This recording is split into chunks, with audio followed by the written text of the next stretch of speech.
On Capitol Hill today, an unusual witness told a Senate hearing how easy it can be sometimes to steal securities. He was 29-year-old Robert Cudak, whose credentials were impeccable. Mike Stanley reports. Granted federal court immunity from further prosecution, and with Chairman McClellan assuring no photographs would be taken, Cudak related how he and accomplices in less than 4 years stole over $100 million worth of valuable items from 17 airports. At most airports, a person who put on a pair of coveralls and wore a plastic helmet or air mufflers such as airport personnel use was not questioned and could move about the airport without restriction.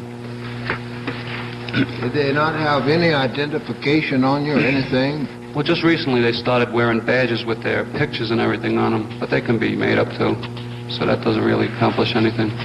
Kudak first slashed registered mail bags to steal selected items. Later he graduated to taking entire bags. He described the loot from 4 bags stolen in September 1967. By the time we finished, the suitcase was completely filled with common stock, bearer bonds, and treasury notes. We filled a teacup with diamonds, ranging from ½ a carat to 2 or 3 carats each.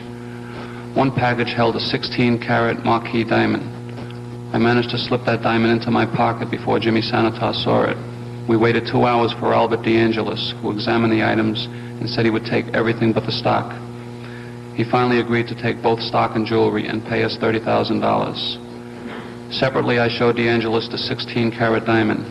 He took the stones, said he would have it appraised, and promised to pay me separately for it. I met him later in his car on Rockaway Boulevard in Queens, where he gave me a brown paper bag containing $30,000 for the loot, as we had agreed. He also gave me another bag holding $10,000 for the stone. But thefts were not limited to mail sacks and valuable boxes. Sometimes whole trucks and their cargoes were stolen. I'm just amazed that trucks loaded sometimes so heavily that there's hardly room for the driver. When you put all the loot in it, that these trucks can just be driven right out of the airports without a check. Well, let me explain it this way. When I first started working down there, you could do what you want. At Kennedy, I'm talking about. After a while, after a couple of years, they got pretty tight down there.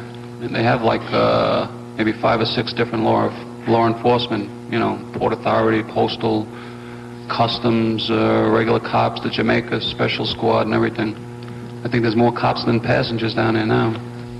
Cudak said on 20 occasions the loot included FBI reports and top-secret defense documents, including ballistic missile plans. But the thieves were afraid to try selling such things, disposing of classified material by burning it or throwing it away.